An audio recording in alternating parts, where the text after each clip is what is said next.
It's been 1 year since a black teenager was fatally shot by a white police officer in Ferguson, Missouri. Michael Brown's death set off weeks of unrest in Ferguson and nationwide protests. It also led to greater scrutiny of police departments and how officers interact with black communities. 1 year later, hundreds gathered to mark the anniversary. CBS News Don Champion is live in Ferguson with more. Don?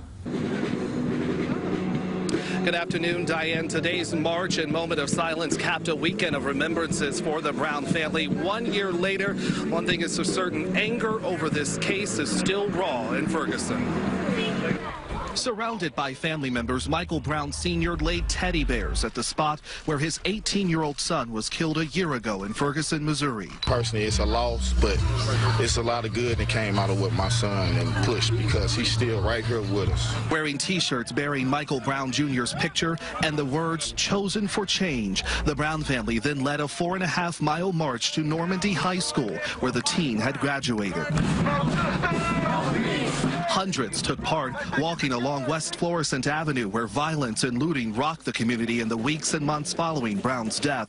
The white police officer responsible was cleared of any wrongdoing. We don't believe things like this should happen in America.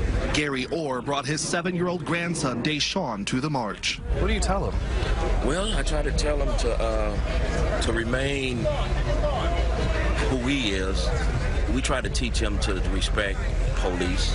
In the years since Brown's killing, the city of Ferguson has started making changes. Officials hired an interim police chief who was black and overhauled its municipal court system. The Department of Justice found that it had been unfairly targeting blacks and minorities. Still, many marchers say there's reason to protest. Structures of white supremacy and racism that are really have built this town and undergird this town be changed.